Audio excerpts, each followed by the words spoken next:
I've just come off quite a whirlwind road trip from around Europe. I arrived September 4th, and 2 days later spoke before the parliament in Slovenia. And none of the politicians showed up, but regardless, we spoke with a number of activists, and I presented my case, and Dr. Lumir Hanush, who spoke earlier here today, spoke his knowledge, and we were given acceptance by the community, but not the politicians. And am I being heard here? Is that okay for volume? You all right? Yeah. So then we went to Zagreb, where I gave a talk, then made a drive to Poland, where we spoke to the people and the people in Croatia. Then the treat of the journey was to go to the IACM conference in Italy, where we presented a paper on some work we did in Slovenia with children with epilepsy that I will talk about a bit later.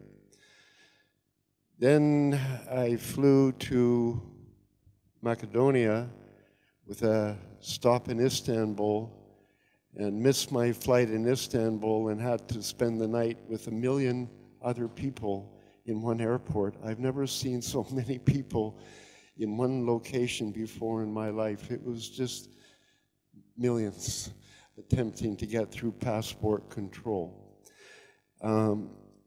Anyway, I spent the night in Istanbul airport and then flew to Skopje, and I've spent the last week or 10 days traveling around Macedonia, learning of their history from a tremendously gifted guide that we hooked up with, who was a part of this movement and a part of my work, and I consider him a good friend and a partner in what I do. And what I do is I will try to deliver a message today. I have a good friend with me here that I haven't introduced. This is Juanito. He's from Croatia. He traveled with us on our journey around Lake Ohrid in Macedonia.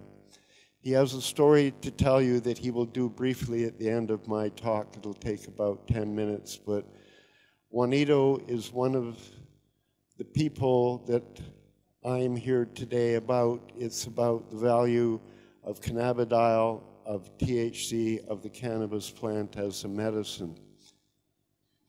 This slide is courtesy of the Union movie, of which I had a small part.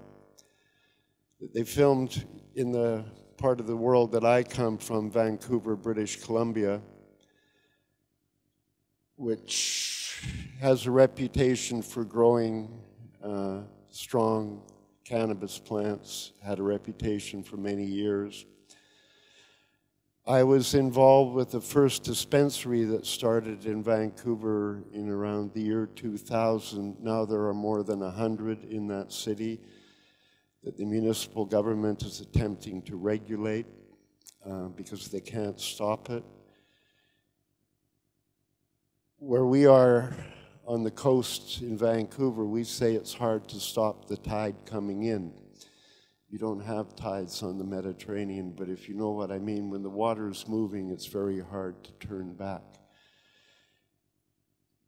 I have been researching cannabis. I'll go on a bit here. I'm working barefoot as a PhD student in India, doing work on oral cancer. I've often said they made the mistake of sending myself to India in the mid-1980s because my thinking changed.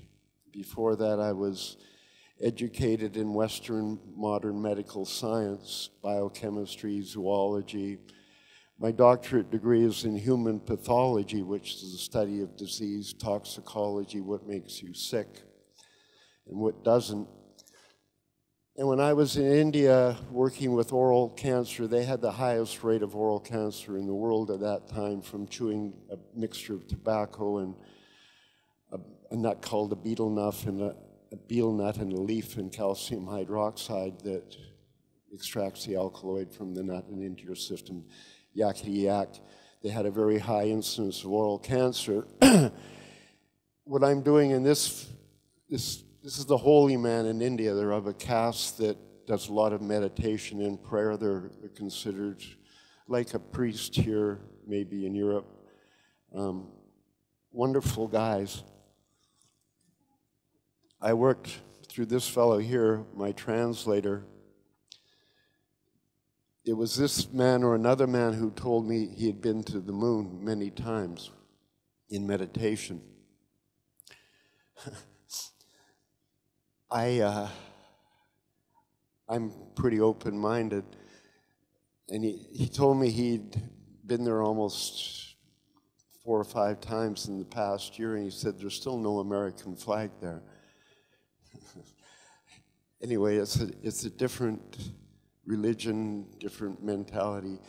But regardless, I saw a lot of old people when I was in India that weren't on heart meds or antidepressants, synthetic drugs, like so many are here in North America. They were using Ayurvedic or herbal medicine, as it's called, and I've had the opportunity for most of my career to work with high-tech instrumentation that can identify and quantify the compounds that make up herbal medicine or cannabis medicine. This little bag of tea is what got me into this almost 20 years ago. It was brought to me by what in Western Canada we call the Doukhobor people. They're Russian immigrants that came to Canada at the turn of the century and essentially started farming all of the land in Canada, of which there are hundreds and hundreds of thousands of hectares. They went to the prairie lands where the soil is good, and they started growing crops. There's a long story behind those Russian immigrant people in Canada. Some of it's very sad, some of it is very courageous. Regardless, the man that brought me this little bag of tea was from a place called Grand Forks in British Columbia, which is like the Nimbin is to Australia. I don't know if there's a growing capital, Amsterdam in Europe. A capital of marijuana use in Canada was called Grand Forks, where the Doukhobor people came from. Making a long story short, he brought me this little bag of tea, which was made from hemp seedlings that he would harvest at an early age in the seedling stage. Some of you in the room here may know there's a whole plant science out there around young seedling plants being the most nutritious, the most flavorful, the most medicinal of all plant medicine. Anyway, he made this, cut these young hemp plants, dried them, put that into a bag, and had little old ladies coming up to him on the street in Grand Forks and hugging him, thanking him for a good night's sleep. He wanted myself to test this with my analytical capability and tell him how much THC is in it, because he didn't want to go over the allowable limit of 0.3% in Canada back in the year 2000. I tested it. Indeed, it was less than 0.3%, but it had a big slug of cannabidiol in it, CBD. First time I'd ever really looked at that compound analytically was back in 1999. This fellow, this Pavel, introduced me to the woman that started the first dispensary in Vancouver.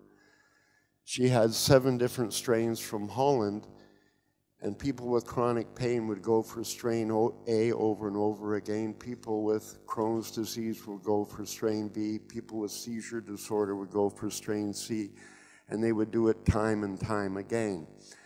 In my lab, I'm running cannabinoid profiles of the cannabis plant, seeing that they have different cannabinoid ratios. I start thinking maybe I can relate the pain effect, the anti-inflammatory effect, or the anti-seizure effect to a cannabinoid profile. Good luck. I'll get more into that as I drone on here. I better get moving because we're going to run out of time. My philosophy has changed over the years as a human pathologist. If you make a vaccine, you try it, and try it on your kids first before you give it to other people. This is my philosophy on drug use, on natural product use, hemp use, pharmaceutical drug use.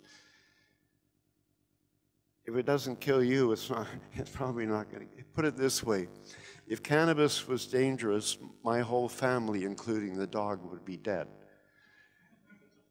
Because my body is my laboratory. When I first realized what decarboxylation was, I had eaten the cannabis. I greatly admire the work of Alexander Shulgin, and he died of natural causes. This is the instrument that I worked with for many years. It's called a high-pressure liquid chromatograph, high-priced liquid chromatograph if you have to pay for it, or HPLC. That instrument new would cost about $70,000. This one is a dinosaur now. We have a newer HPLC in the lab. Regardless, this one generated roughly 10,000 cannabinoid profiles that look like this. This is what I had looked at time and time again in the lab. Incidentally, I'm not a public speaker, I'm a lab rat. I like being alone in the lab at night with the winking lights and the test tubes. I'm out here preaching the word. I'll get into the chromatography a bit later. Regardless, this is the instrument that I use to identify and quantify the major cannabinoids in any bud sample, any medicine, any topical, whatever. Going back, after I came back from India and started applying this sort of instrumentation and gas chromatography, mass spectroscopy, which Dr. Hanush is an expert in, around that time, they discovered the receptor for THC. I remember the day it happened. I remember reading it in the literature. This is the man that's credited with discovering THC in the first place, characterizing it. He's also credited with discovering the receptor. Dr. Hanush, who you met earlier today, was instrumental in discovering the first endocannabinoid. Your body makes its own THC. What was the molecule that was in your body that is made to bind the receptor? That's what Dr. Hanush took part in discovering. I remember the day they announced the discovery of the receptor because I'm a analytical chemist and study the medical scientific literature. I have witnessed an absolute explosion in scientific medical research around what's called the endocannabinoid system. It's truly one of the biggest medical finds of the last century, right next to DNA and insulin. This is an extremely important medical find that all the laws that are now around cannabis were made up before this receptor was even discovered. It's, as a human pathologist, with all of my training in biological sciences, they've shown that this receptor, as it turns out, is one of the most abundant receptor binding sites in the human brain. We're completely wired for it. And it's been illegal for 90 years. The title of my talk is Full Utility. It came to my mind many years ago. What would happen if we fully utilized the cannabis plant for all of its value? You can make clothing. Everything in this room that's not made from metal or glass, you can make from hemp. Everything, even these circuit boards. Cell phones could be made from hemp in their backing and in their plastic. So I backed myself into a corner telling Miriam, oh, thank you, Miriam, for organizing this talk, and thank you to the committee to put this all together. I told her that I would give a talk on full utility of cannabis. Then I had to do the research on it. So I went to a good friend of mine and one of the major activists in Vancouver, Canada, a fellow called David Malmo Levine, who's written books on cannabis, has carried signs at many activist events, given many talks. And the first thing he said to me is, it's overregulated. There's way too many laws around it. I'm getting off track, I'll get back on in a minute. This is a list of the medical use of cannabis. That's the number of illnesses that it treats effectively. That's a huge list. And I've often put this up and said that's why cannabis is illegal. Because look at the size of the industry that it's competing with in the medical realm only. I'm not talking the petroleum, the food realm, the building material realm. I'm talking just the medical, which I am trained in and considered somewhat of an authority in. I'm going to skip by this. This is what Alexander Shulgin calls dirty pictures. This is more information for anyone taking notes on the decarboxylation temperature, evaporation temperature of the major actives in cannabis, THC and CBD. Point to take from this slide. Oh, damn it. Is this little arm here. There's a carbon atom at every bend in this drawing. There's a carbon atom here, 2 oxygen atoms and a hydrogen atom. That's called the carboxyl group. That's the weakest bond on the molecule. When you heat it up, it blows off. With this arm on it, it can't bind the receptor. With it off, it can bind or activate or be involved with the receptor. As it turns out, CBD doesn't bind the CB1 receptor. Don't want to confuse you, but THC does with that arm off. Decarboxylation.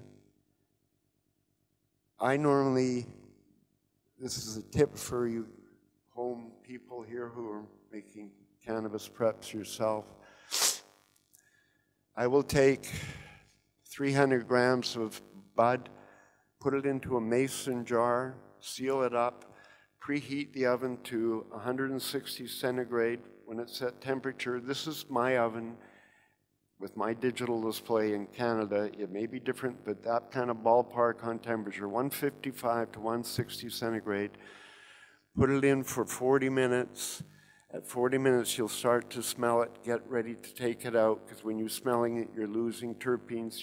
The reason you put it in a jar is to seal those in. At around 45 minutes, take it out of the oven, let it cool, grind it up, and mix it into a yogurt and eat it. Start with 1/4 teaspoon or less. Everyone's different in dosage. I can go on long stories about dosage and liver enzymes called cytochrome P450 and different nationalities of people. For many years, I had my laboratory in a dispensary in Vancouver, witnessed roughly 4,000 people using cannabis therapeutically. What I saw, and I live in a very mixed culture environment in Canada. We have Chinese, Japanese, Polish people, Germans, Ukrainian.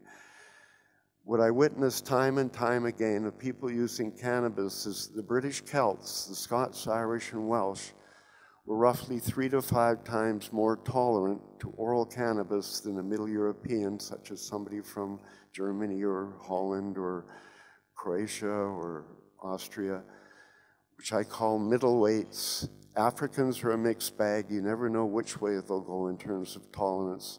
And the Asians, as a rule, are lightweights. They'll overdose very easily on THC. After witnessing and helping people determine what strain of cannabis or how much they should use over a number of years, the first question I would ask them is, what's your genealogy? Where do you come from in the world? If indeed a person was from Austria, I would tell them to start very small and work up. If they're from Scotland and he has red hair and a red beard, I would not worry about offering him 200 to 300 milligrams a day. I'm getting really long-winded. I gotta move on. I really like this image because it describes chronic pain. And most of the people I've worked with over the years using cannabis for their therapy have been dealing with 24/7 chronic pain. Along with pain goes mood disorder. I can't tie my shoes. I get PO'd. I yell at my wife. I'm not in a good mood because I'm always in this pain. You get depressed. You get anxious. You become bipolar. You can become psychiatrically ill from being in chronic pain. The other one is anxiety. This is mood disorder.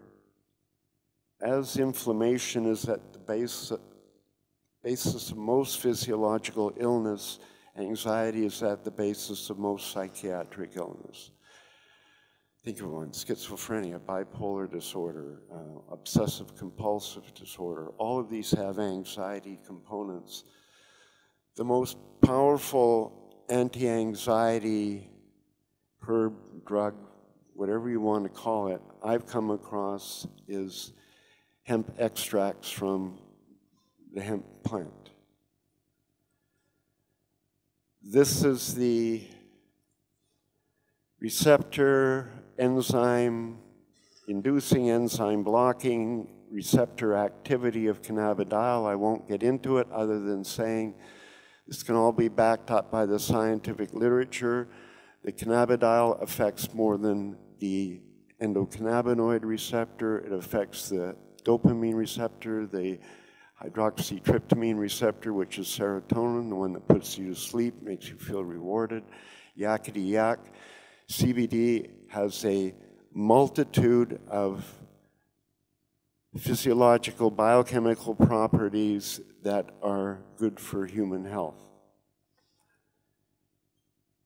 My favorite disease of study, if you can call it that, is epilepsy, where we've had pretty incredible success, particularly amongst the young. I'm going to skip ahead to a summary of the work that we presented in Italy a few weeks ago. This was done in Slovenia.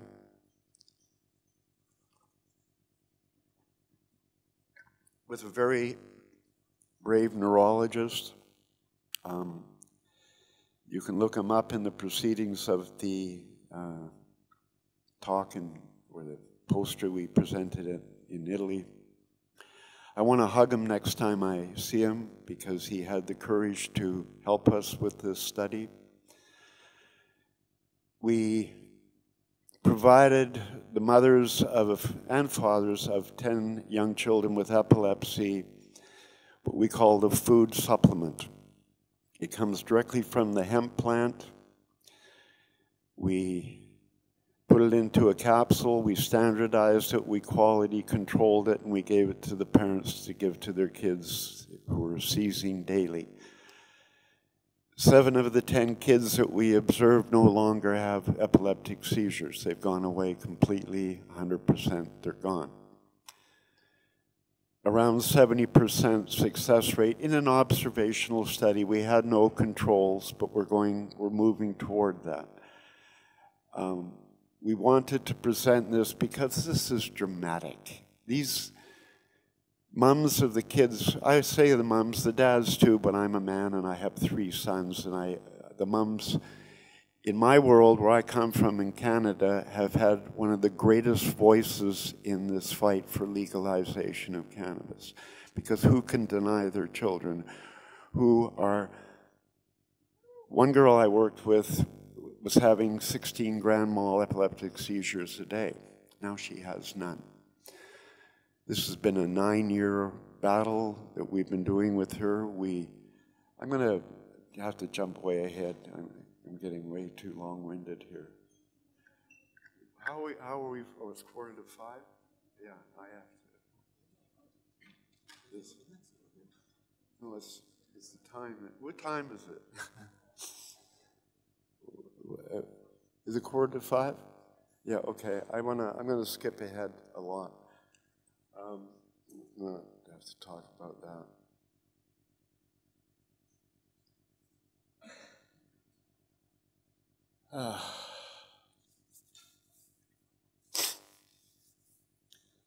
I was in Macedonia last week. I told them that you have fields of wild hemp growing that have grown there for thousands of years.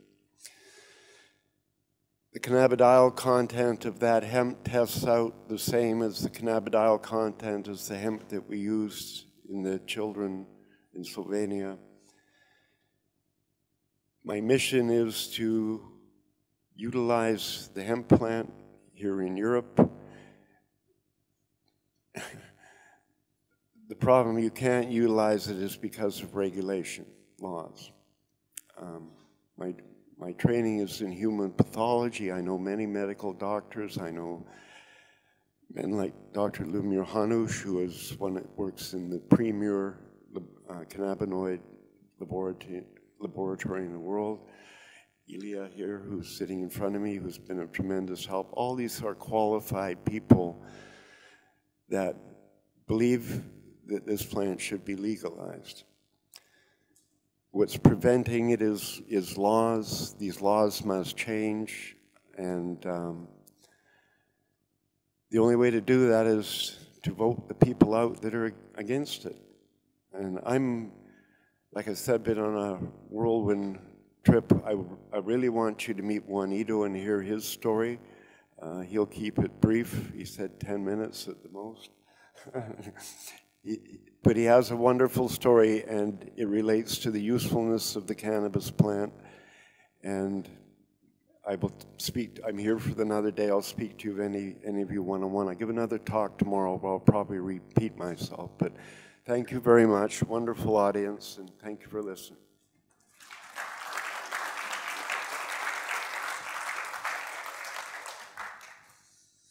Thank you, Paul. My name is Juanita Luksetic, and I'm coming from Croatia, actually nearby Rijeka, from one little village.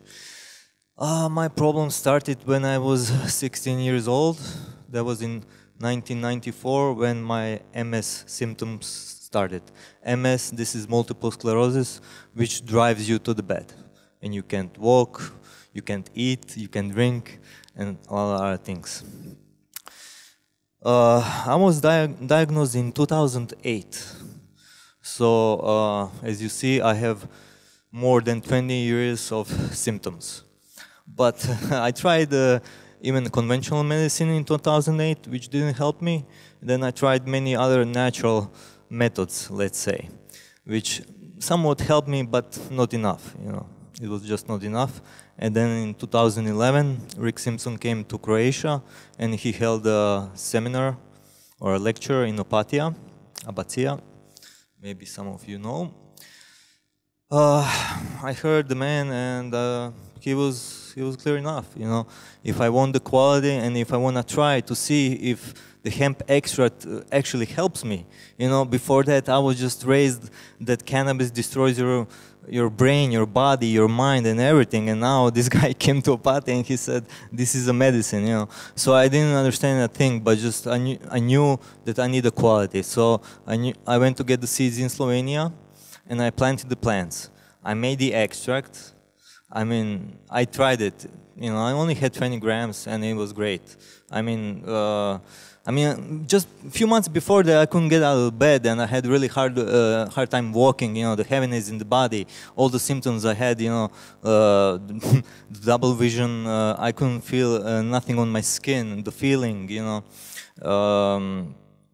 Then these belts around your body, like you have a few kilos and so on.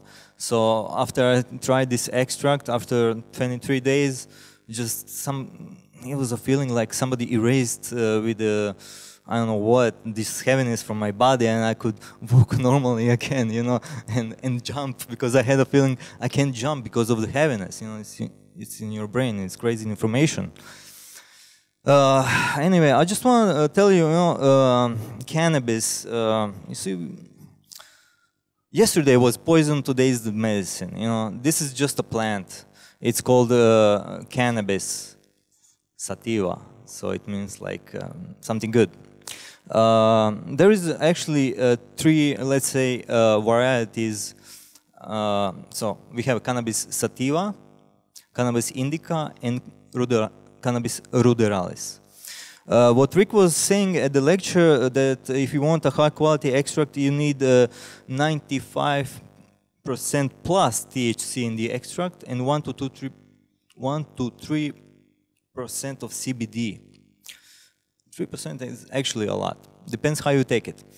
But at that time, I didn't understand the whole thing. And thank you very much to Professor Lamir Andrei Hanush and Professor Paul Hornby, because once I met them and heard their lecture, then I understood more. Because and I learned more throughout the time. We are all different, like they're saying. You can hear it. We're exceptional, you know, to each other. And one strain that helps me, it doesn't have to work for you, or maybe for somebody third or fourth will work even better than for me. So I made a 100% indica cannabis extract with 25% of THC in the flower and 1.1% of CBD in the flower. So in the extract, I never went to lab, so I don't know what really the exact numbers, but they were pretty much high, and there was a good quality extract. So this is really important, the good quality extract, because we have MS patients that, for example, a woman in Zagreb, she uses the strain with 5% of THC and 5% CBD, 50-50. And she has exactly the same, let's say, good things happening to her as myself. But when she tried heavy indica with a lot of THC and less or none CBD, it didn't help her, you see? So, so throughout the years, I learned a lot of things. How much more time we have? Okay, 5 minutes, all right. So throughout the time, through the years, I learned more and more. I learned that we have this endocannabinoid system, that we have the receptors CB1 and CB2. And this is great. This is like knowing that that you have a heart, which you never seen. So I never seen the endocannabinoid system, but I'm sure Professor Paul Hornby and Professor Lamir Hanush know more, which they tell you. And that's enough. They're scientists. That's great. Thank you very much for what you do. This is really important for us. Throughout the years, I learned that it also helps, and what Rick was saying, he actually mentioned that it works on cancer, that treats cancer or arthritis and so on. I never had cancer, but I had MS is inflammatory. It's bacteria. It's a lot of things, and throughout this experience, I can confess to all good things what hemp extract actually did for me. I also know lots of people that it helped with cancer, you know, but we are all different. I also know people that it didn't help. You know, the quality is really, really important. So now we don't have the presentation. Is this thing working? Does somebody know the password of this laptop? Not yet. Okay. Yeah, I'll talk again tomorrow. I'll show you some pictures from my garden. So I've been doing planting for 4 years, and last year I finished, of course, in prison. I finished in prison not because we are bad people. It's just we are not educated enough. Even my police friends, I tried to educate them. I think I did well. But there is more, of course, the whole our system, you know. this needs to be stopped. You know, we cannot be imprisoning patients in prisons. They need help, actually. You know, we all need help. So that's my message. I think that every human being has the right to live. Every human being has the right of choice. Every human being has the right of helping to myself. That's my right? I have the right for food. Well, hemp is food and medicine, right? Or medicine and food. So I think we have the right, you know, just to have a good life. That's all what I have to say. So thank you very much.